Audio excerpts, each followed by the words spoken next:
चलो बेटा, अब अगला एग्जाम्पल करते हैं, एग्जाम्पल नंबर 15। आप इसका स्क्रीनशॉट ले सकते हैं। एग्जाम्पल नंबर 15 काफी बड़ा सा और अच्छा सा सवाल है, देख रहे हो।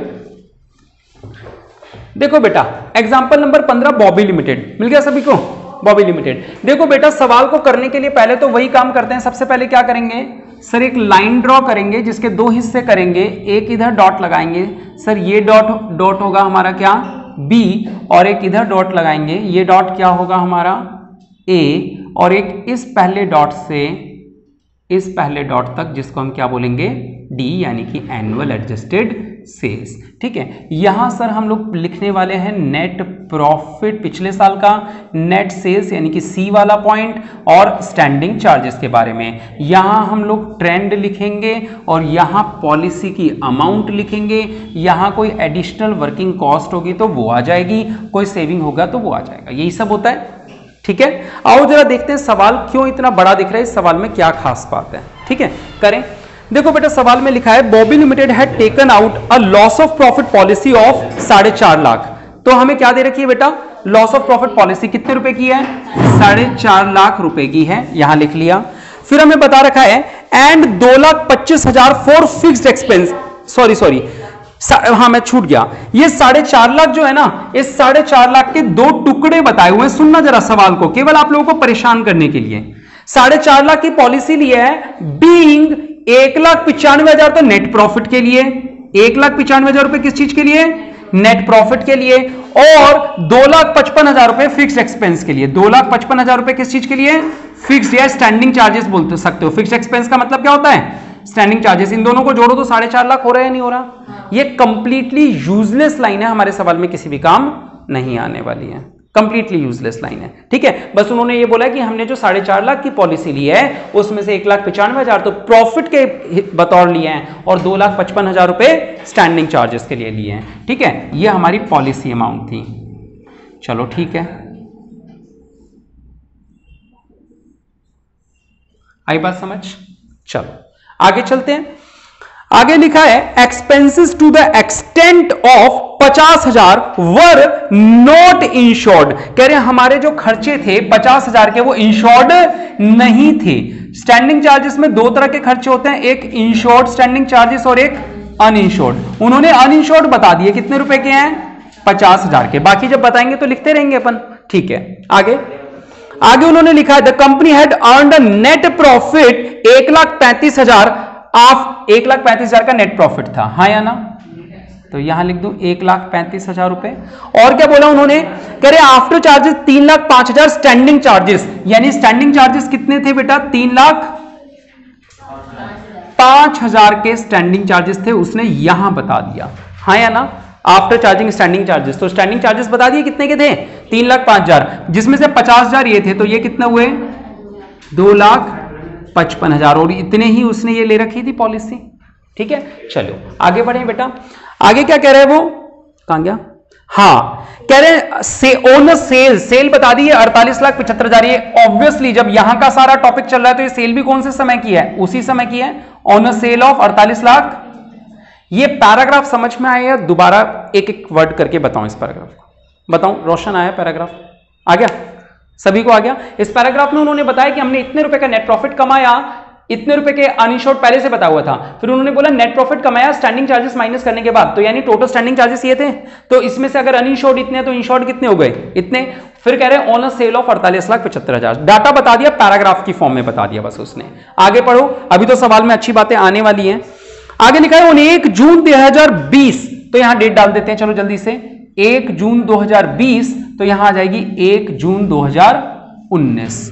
आगे क्या लिखा हुआ है, there was a fire as a result of which sales suffered a great deal for a period of 5 months. हम कब तक परेशान हुए, 5 महीने तक। तो बेटा 5 महीने तक परेशान हुए। द एक्चुअल सेल्स दे रखी है आपको, और लेकिन एक नीचे पैराग्राफ दे रखा है, वो पढ़ना। The indemnity period according to policy was 4 months. अब सुनना बेटा, आपने जो रियल टाइम सफर हुए वो कितने समय तक सफर हुए थे, लेकिन जो पॉलिसी ले रखी थी इंडेमनिटी पीरियड उसमें कितना था।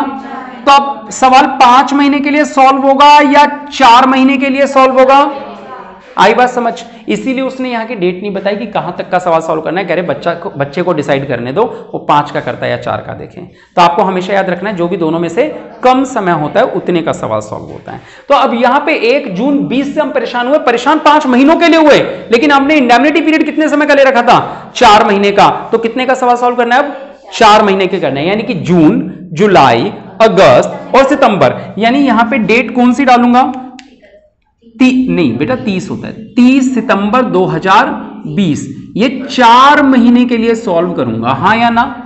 और यहां कौन सी डेट आ जाएगी, 30 सितंबर 2019। ये 4 महीने का आएगी।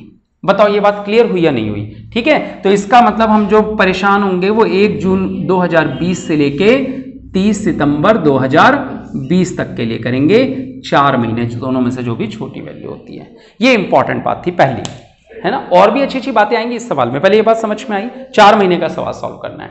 और कहां गया, हाँ, अब बीच में 2019 के हर महीने की अलग अलग सेल दे रखी है, 2020 के हर महीने की अलग अलग सेल दे रखी है।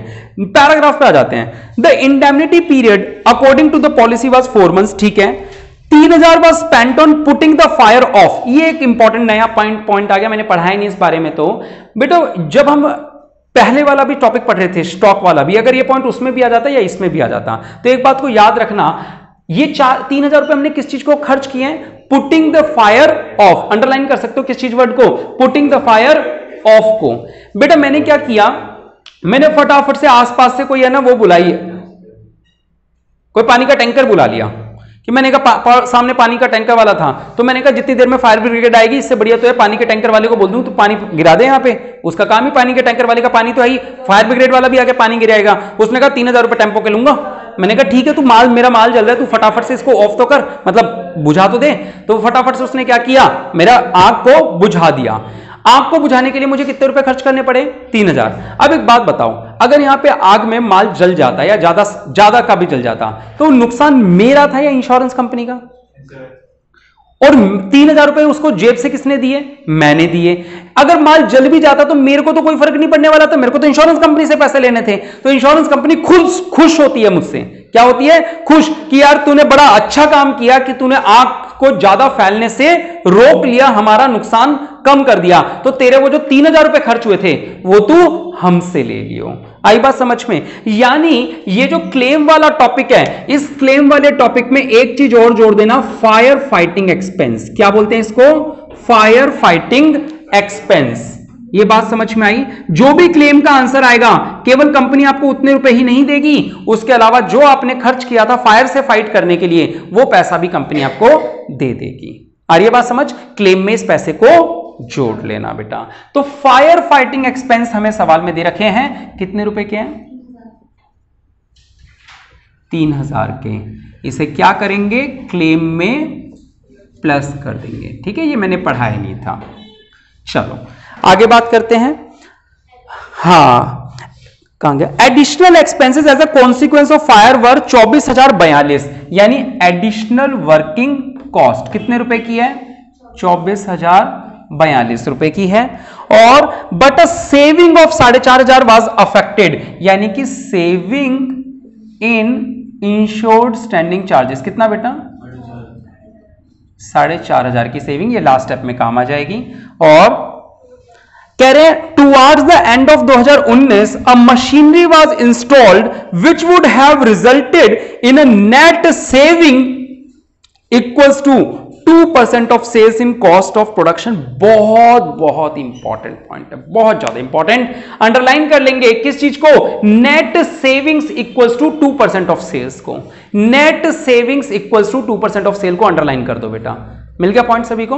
Net savings equals to 2% of sale. ये क्या लग रहा है आपको, ये 2% क्या है, जीपी रेशियो। 2% ऑफ सेल, जब भी सेल पे कोई परसेंटेज दे रखी होती है वो ग्रॉस प्रॉफिट होता है।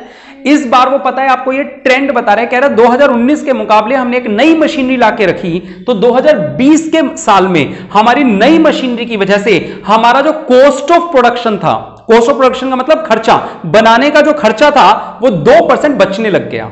हम एक नई मशीनरी लाए, जिस नई मशीनरी को इंस्टॉल करने से हमारा जो कॉस्ट ऑफ प्रोडक्शन का मतलब बनाने का जो खर्चा था उसमें 2% पैसा बचने लग गया। पैसा बचने लग गया मतलब प्रॉफिट ज्यादा लगने लग गया, कॉस्ट कम हुई, इसका मतलब प्रॉफिट बढ़ गया। यहां पे जीपी रेशो 2% बढ़ रहा है, हाँ या ना? इस सवाल में आपको जीपी रेशो का ट्रेंड दे रखा है 2% ज्यादा, यानी इस सवाल में, ये इसी सवाल का डाटा है ना? हाँ ठीक है। तो इस सवाल में जब जीपी रेशो आएगा तो आप जीपी रेशो में क्या करना बेटा, ट्रेंड यहां पे दो चीजों का निकालना है, एक सेल का और दूसरा जीपी। तो ट्रेंड सेल का और जीपी रेशो का, जीपी रेशो में क्या करना है आपको, 2% की बढ़ोतरी कर देनी है। क्यों करनी है? जो भी आंसर आएगा वो आंसर इस साल का था या 2019 का था? 2019 के डाटा से निकाला हुआ है। 2020 में नई मशीनरी की वजह से हमारा 2% जीपी बढ़ जाएगा, यानी यहां पे जब जीपी आएगा उसमें क्या करोगे, 2% अलग से प्लस कर लोगे, हाँ या ना? ये अलग से प्लस कर लोगे 2%। देख रहे हो कितना अच्छा सवाल है। फॉर्मूला सब कुछ वही का वही चलेगा, लेकिन सवाल में चीजें नई नई बता दी उसने। दो चीजें नई, एक तो क्या चीज बता दी, फायर फाइटिंग एक्सपेंस, दूसरा उसने क्या बोला, कह रहा सर जीपी जो प्रॉफिट है वो 2% ज्यादा हो जाएगा। अब इस सवाल को देख के ये मत समझना कि आप पता नहीं सवालों में और क्या क्या नया आ सकता है, नहीं आ सकता, केवल इसी सवाल में है, बाकी सवाल सारे सवाल वही है। बताओ ये सवाल समझ में आया कि हमने क्या करना है, इसमें लास्ट में 2% अलग से जोड़ देना है। क्लियर हो गई? अच्छा ये वाला डिजाइन मिटा दूं, इसकी तो जरूरत नहीं है हमें, ये तो यूजलेस पॉइंट था।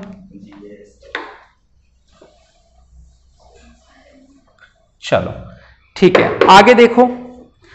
हाँ अब हमने सवाल पूरा पढ़ लिया, लेकिन वो बीच में जो टेबल दे रखी थी सेल की वो नहीं पढ़ी अभी तक, है ना? उसको बीच में स्किप कर दिया था, क्योंकि यहां पे अभी अब तक हमने तीनों में से सेल किसी में भी नहीं भरी। इस सवाल में वो आपसे क्या चाहता है, वो कहता है आप खुद पहले, वो उसने सेल क्यों नहीं दी पता, डायरेक्टली वो बच्चे को ये नहीं बताना चाहता कि सवाल 4 महीने का सॉल्व करना है या 5 महीने का। तो कह रहा है जब बच्चा खुद डिसाइड करेगा तो खुद पता लगाएगा कि सेल कितनी है। अब सवाल में कौन कौन से महीने का सॉल्व करना है, 4 महीने का। अब खुद डेट पढ़ो, यहां पे कौन सी डेट है, जून 19 से 30 सितंबर 19। तो आप कौन कौन से करोगे, सन 2019 के। अच्छा मैं आपको बता दूं, आपके पास दो टेबल होंगी, पहली टेबल को 2019 मानो, दूसरी टेबल को 2020 मानो। जो भी पुरानी बुक है ना जिनके पास भी, पहली टेबल को 2019 मानना, दूसरी टेबल को 2020 मानना। चलो पहली टेबल वाली में से देखेंगे, लेफ्ट वाली में से जून 2019 से काउंट करना चालू करेंगे कैलकुलेटर पे। करें जून 2019 यानी 5,40,000, फिर जुलाई 2019 6 लाख, फिर अगस्त का 5,10,000, फिर सितंबर का 4,50,000। सबको समझ में आ गया होगा कि 21 लाख रुपए की सेल कहलाएगी, हाँ या ना? ये 21 लाख सबको समझ में आया? ठीक है, चारों वैल्यूज को जोड़ दिया। अब इसी तरीके से 2020 के इन्हीं 4 महीने जोड़ो, जून वाले से लेके, है ना? जून से 5,40,000 प्लस, ओ सॉरी 75,000 प्लस 75,000 प्लस 90,000 प्लस 1,20,000, 3,60,000 रुपए, हाँ या ना? तो यहां आ गया ये 3,60,000 रुपए। क्लियर है ये पॉइंट सभी को? ठीक है चलो। अच्छा इतना ही नहीं, आगे देखो, अब हमें एक सेल और चाहिए अभी, है ना? अब यहां थोड़ा ध्यान से, हमें जून 19 से शुरू करना है और अगले जून आने से पहले रुक जाना है, क्योंकि 1 जून यानी कि यहां पे 31 मई तक की तो सेल आएगी ना, है ना? तो जून से शुरू करेंगे, 12 महीनों की सेल काउंट करनी है। 2019 के जून से शुरू करना, जून जुलाई अगस्त सितंबर अक्टूबर नवंबर दिसंबर, अब 2020 का जनवरी फरवरी मार्च अप्रैल मई पे आके रुक जाना, मई लास्ट लोगे। आ रही है बात समझ? 12 महीनों की सेल मेरे साथ कैलकुलेटर पे टाइप करते हुए चलेंगे, ठीक है? सबसे पहले 5,40,000, फिर 6 लाख, 6 लाख, फिर 5,10,000, फिर 4.5 लाख, फिर 3,75,000, फिर दोबारा 3,75,000, फिर 2,25,000, फिर 3,30,000, फिर 3,30,000, फिर 4,12,500, फिर 4,12,500 और लास्ट 4,95,000। कैलकुलेटर पे 12 वैल्यूज दिख रही होंगी आप लोगों को, है ना? 12 नंबर आ गया होगा, प्लस कर दो इन सबको, 50,55,000। बताओ ये बात समझ में आई या नहीं आई? आ गई? तो देख रहे हो सवाल में उसने कितना कुछ करवाया। अभी भी खत्म नहीं हुआ है सवाल, बाकी है। आपको लग रहा है खत्म हो गया, क्या बाकी है? ट्रेंड बाकी है सेल का। सेल का ट्रेंड बाकी है, ये भी तो निकालना पड़ेगा, हाँ या ना? ठीक है, देख रहे हो कितनी सारी चीजें थी। सवाल कितना लंबा सवाल गया, सवाल कोई समझा भी, आंसर तो किया ही नहीं हमने, सवाल ही तो समझ रहे हैं अभी तो। अब जरा ट्रेंड को समझेंगे बेटा। ट्रेंड का मतलब होता है बढ़त। कभी भी किसी चीज में लाइफ में परसेंटेज चेंज निकालनी हो, परसेंटेज चेंज, तो पता है परसेंटेज चेंज का फार्मूला क्या होता है? इकोनॉमिक्स में पढ़ा होगा आपने, new value minus old value upon old into 100। आप कोई भी महीने पकड़ लीजिए, बस जून से सितंबर तक के महीने छोड़ दीजिएगा, क्योंकि जून और सितंबर में तो हम लोग परेशान हो रखे थे ना। अगर आपको ट्रेंड पता करना है कि हमारा ट्रेंड कैसा था, तो आप क्या करेंगे? जून से सितंबर के महीनों को छोड़ के किसी भी महीने की सेल चेक कर लो, पिछले महीने और पिछले साल क्या थी और इस साल क्या है। आओ जरा, सबसे पहला महीना क्या था? जनवरी। जरा चेक करते हैं जनवरी में पिछले साल सेल कितनी थी? 3 लाख। और इस साल कितनी थी?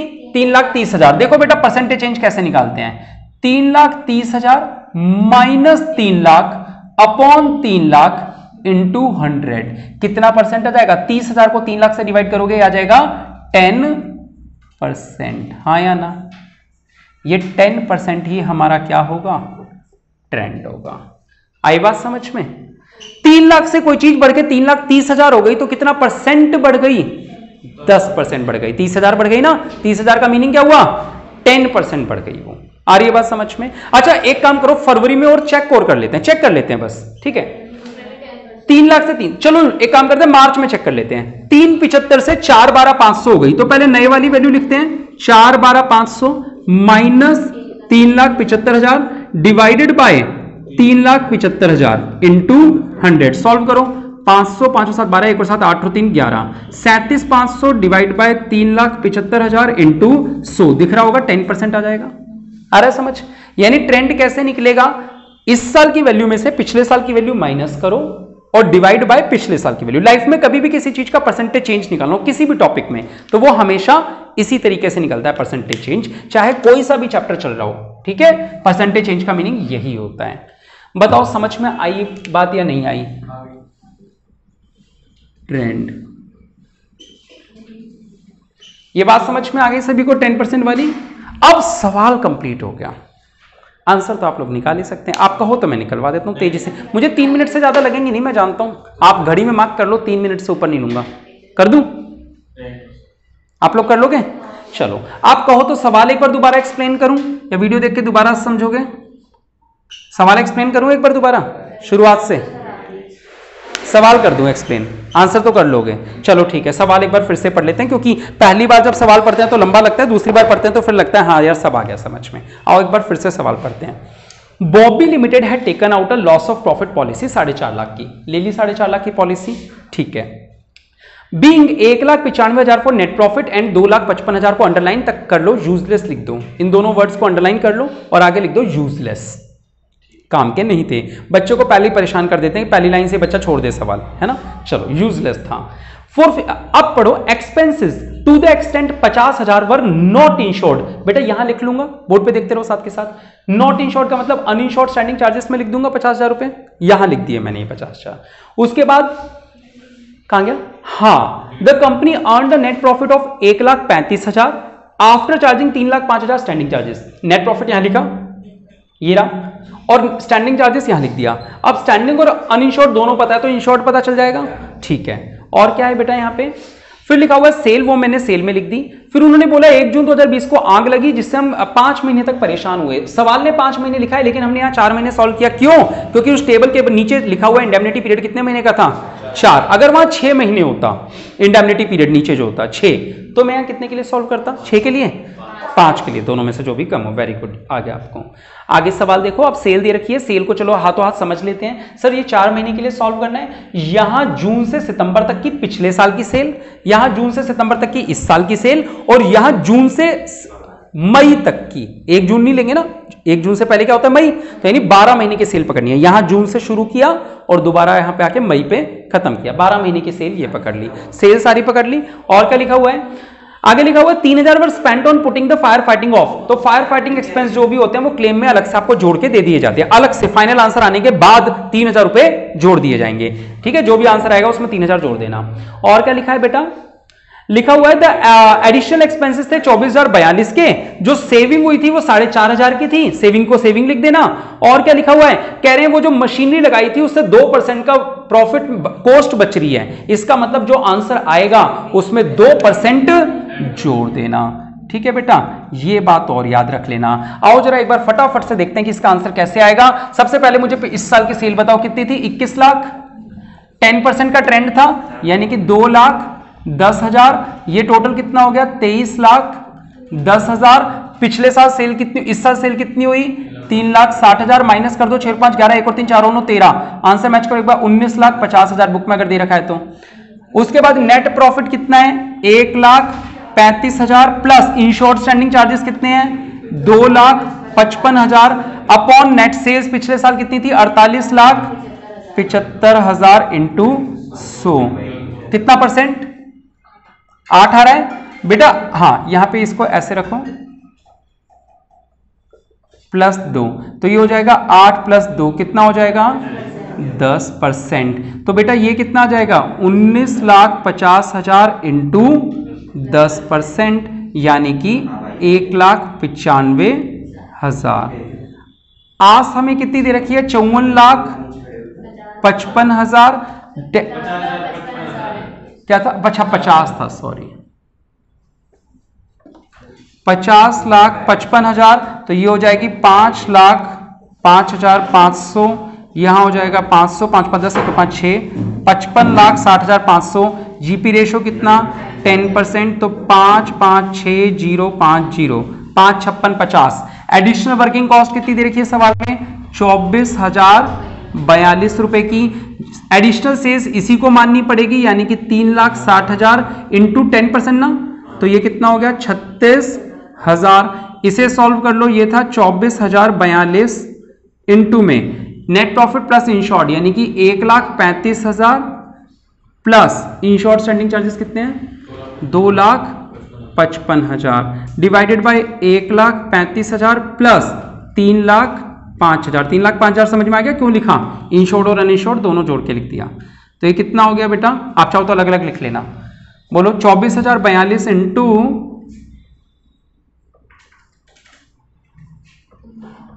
ऊपर वाला कितना 3,90,000, नीचे वाला 4,40,000। इसे सॉल्व कर दो 42 इंटू 3, हाँ 309 310, तीनों में से जो सबसे छोटी वैल्यू हो वो सिलेक्ट कर लो, यानी कि ये वाली। आओ बेटा आंसर निकालते हैं। सबसे पहले पॉलिसी अमाउंट लिखेंगे। पॉलिसी अमाउंट कितनी थी 4.5 लाख रुपए की। लेना कितने का इंश्योरेंस चाहिए था 5,56,050 रुपए का, into loss of profit. Loss of profit कितना हुआ हमारे यहां निकाला था 1,95,000 रुपए का, ठीक है, प्लस एडिशनल वर्किंग कॉस्ट का आंसर है 21,310 माइनस सेविंग्स कितनी है 4,500 की। ठीक है, तो बताओ ये कितना हो जाएगा 4.5 लाख अपॉन 5,56,050 इंटू कितना हो जाएगा 10, 5 और 8 13, 1 और 4 5, 1 2 9 11, 1 और 1 2, 2 11 810। सॉल्व करो, मैच कर लो, मैच कर लो। ठीक है, तो ये हो गया सवाल सॉल्व। तो सॉल्व करने में 2-3 मिनट लगते हैं, बस आपको वो बनाना आना चाहिए। क्या, हाँ अभी तो आंसर आया नहीं है। ठीक है, तो इसमें प्लस 3,000, तो रुपीज 1,74,413 रुपये। डन। तो ये था आपका सवाल, और ये सबसे बिगेस्ट क्वेश्चन है इस चैप्टर का, ये मान लो। ठीक है, इसके बाद तो जो मिलेंगे वो बड़े नहीं होंगे। आ रहे हैं 20 नंबर आ रहे हैं, चलो वेरी गुड। आज के लिए इतना ही। कैसे रही क्लास, लाइक और कमेंट करके जरूर बताएं। बहुत बहुत शुक्रिया। जय हिंद, जय भारत।